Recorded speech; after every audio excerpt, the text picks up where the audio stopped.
चोरी का फल। किसी गांव में एक किसान रहता था।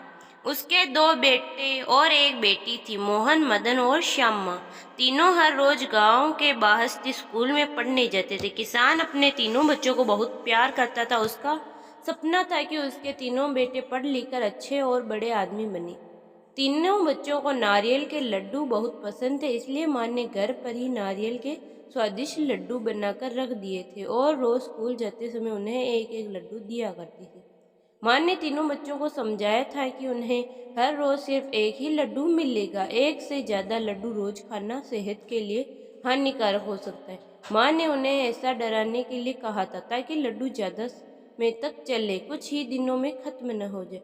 एक दिन घर पर कुछ मेहमान आए। उन्होंने लड्डू देने के लिए जब माँ ने का लड्डू का डिब्बा खोला तो वह दंग रह गई। उसमें से आधे से अधिक लड्डू गायब थे।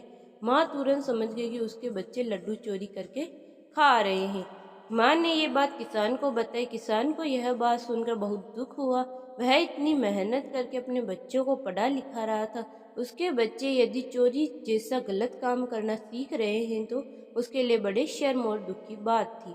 किसान के लिए यह पता लगाना बहुत मुश्किल था कि उसका कौन सा बच्चा लड्डू चोरी करके खा रहा है। फिर अचानक किसान को एक तरकीब सूझी। उसने अपनी पत्नी को समझाया कि नारियल के लड्डू में नीम के पत्ते को रस मिला दे। किसान की पत्नी को यह तरकीब अच्छी लगी और उसने ऐसा ही किया। दोपहर के बाद जब तीनों बच्चे स्कूल से आए लौटकर, तो माँ उन्हें खाना देकर गाय चराने डाल दिया। घर से बाहर गई। कुछ ही देर बाद किसान का दूसरा बेटा यानी मदन घर मुख्य द्वार पर आया। उसने दरवाजे पर ही सब खाया पिया उलट दिया। मोहन का चेहरा उतना हुआ था और खून पानी बह रहा था। तभी किसान और उसकी पत्नी घर के दरवाजे पर पहुंच गए। वे दोनों समझ गए कि दूसरा बेटा मोहन ही लड्डू चोरी करके खा रहा था। माँ ने पानी से मोहन का मुंह साफ करवाया और उसे घर के अंदर ले लिया। किसान ने बड़े बेटे मोहन और छोटी बेटी श्यामा को मदन की करतूत बताई। उन्होंने भी पिता को बताया कि मदन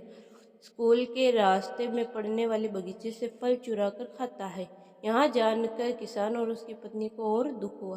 किसान ने क्रोधित होते हुए यह कहा कि कल से मदन अब स्कूल नहीं जाएगा। वह मेरे साथ खेतों में मजदूरों की तरह काम किया करेगा।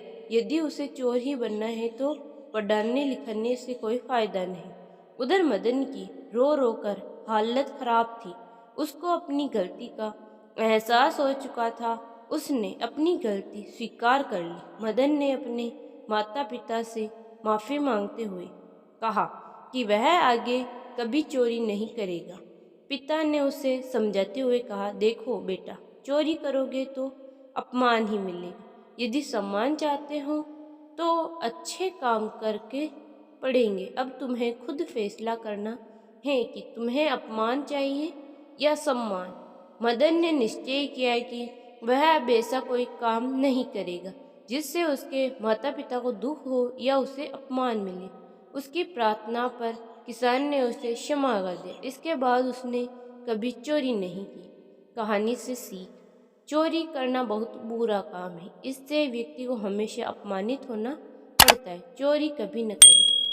हमारी कहानी अच्छी लगी हो तो वीडियो को लाइक करें, चैनल को सब्सक्राइब करें और बेल आइकन को प्रेस करें।